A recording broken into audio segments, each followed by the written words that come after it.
everyone, this is Cody from OnGamers.com, and next to me is my best and oldest Dota friend in the entire world, Clinton Fear Loomis. Clinton, you just suffered a loss to rival Team Liquid, and it was a pretty close game. What do you think went wrong that game? It was a very close game. We had a very good early game as well, but just some decision-making mid-game where we just let them get too much of an advantage when we were ahead, and we didn't have enough unique ideas like they did, like the idea where they baited the Clinks to die to an RP and then TP'd him backdoor into Throne. They just had a lot of good ideas, so they outplayed us, they outthought. They were outthinking us quite a bit that game, to be honest. This tournament, I feel like, could be characteristic. We could characterize this tournament for you guys like there's a lot of moments of brilliance, but then there's a little bit of a failure to follow through in the end. Like your laning phase almost seemed to always go extremely well. I was talking to Fogged and Jo earlier, and they were always really excited to talk about the early game, but then the prevailing motif was that things just couldn't come through in the mid and late game. Do you think that is true?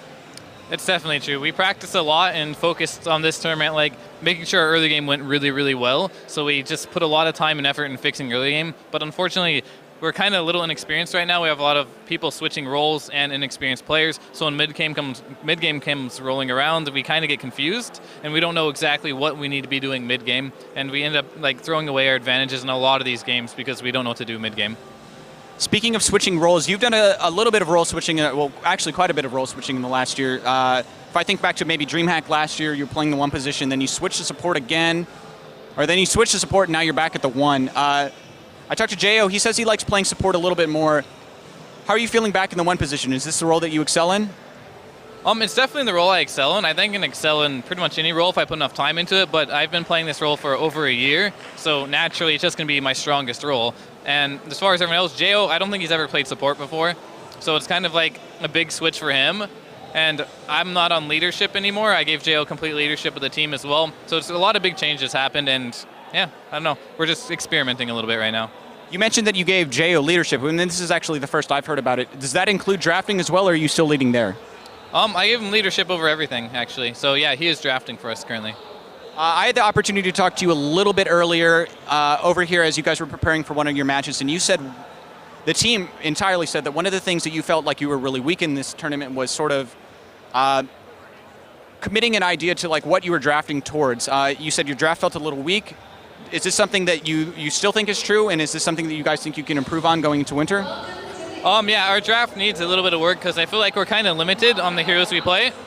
So, yeah, we have this goal in mind on what we want to do, and we kind of overcommit to that a little bit. And on top of that, like, it's just so narrowed in on one objective that we can only do one thing, and if that fails, we get in big time trouble.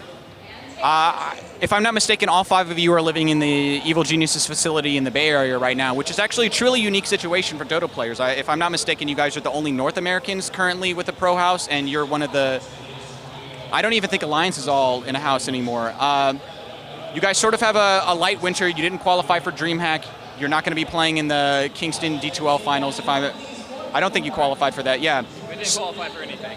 We've had a really, really, really rough start. We've been, the last few months, few weeks, we actually haven't won anything. We disqualified from about everything. So we're not doing so hot right now. Well, you have the entire winter to work on. What are some of the big things that you, going into 2014, really want to focus on as a team? Going into this, it's just winning experience.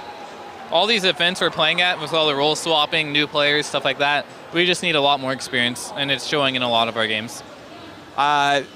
This last year has been really boom and bust for you. You guys coming out of TI2, finished second at DreamHack, and you guys had a really exceptional showing there.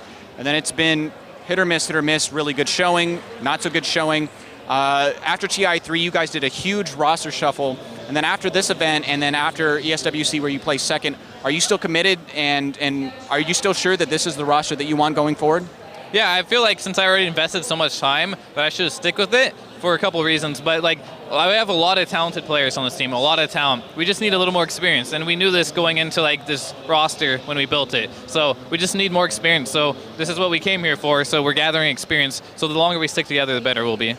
Well, thank you for taking the time to talk to me. I appreciate it greatly. This was Cody with OnGamers.com. You can follow you at Fear Dota. Yes. Fear Dota. Fear Dota.